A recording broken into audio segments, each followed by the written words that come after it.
Hello, my name is Paul Nieder and welcome to the CCIV and Asia Funds Passport presentation.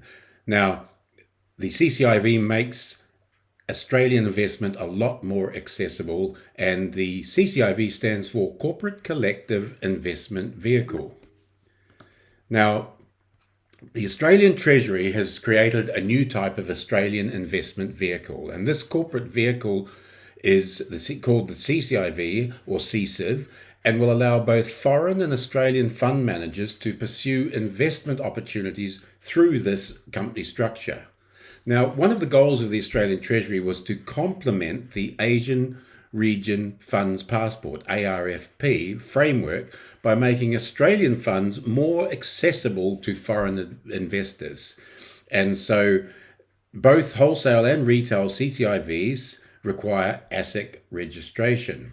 Now let's look at the passports in a little bit more detail. In 2018, the Asia Region Funds Passport was introduced by a region-wide initiative led by Australia, New Zealand, the Republics of Korea and Singapore. Now the ARFP is a multilateral framework that facilitates the cross-border marketing of managed funds across economies that participate in passport in the Asian region. And this means that offers of interests in collective investment schemes that are established in those passport members' countries to investors in other passport members' countries can be done with ease. So really, somebody in Singapore can easily invest in something in Australia, and somebody in Australia can easily invest in something in Singapore without having to employ somebody locally to do disclosure documents and everything like that. They are recognized through this particular scheme. Now, the Memorandum of Cooperation on the establishment and implementation of the Asian Region Funds Passport, it's already been signed by Australia, Korea, Japan and New Zealand. So if you're an overseas fund and seek to have it registered in Australia as a notified fund under the Asia Region Funds Passport, you can register the fund on the ASIC website.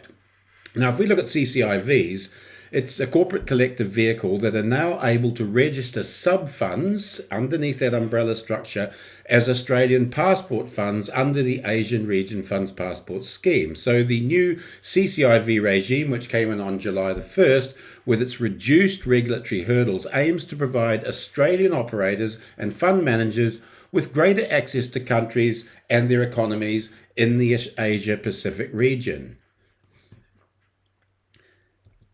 So one of the main objectives of the Asia Region Funds Passport was, with the increased accessibility of the Funds Passport regime it provides, there needs to be evidence of the benefits of increased competition, like greater fund choice and lower fees. So they wanted it to actually increase the investment market in all of the regions in the Asian area. And of course, investor protection is paramount.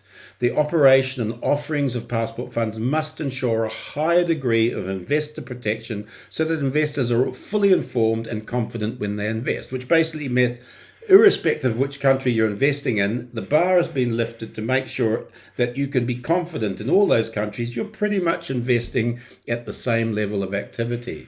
Now, the region's investment management sector has to be strengthened in both capacity, that was more offerings, and competitiveness. So that means it's cheaper. There's not so many fees disappear in these offers. So the region's financial markets will enjoy improved access to finance and liquidity, ensuring that Asian region funds passport economies can continue to maintain financial system efficiency and stability. So there's a lot of information on the ASIC website. If you just search after Asian Funds Passport and CCIV, that you'll come up with lots of information. And you can also go back to the raisworth.com website to learn more about CCIV. Thanks very much.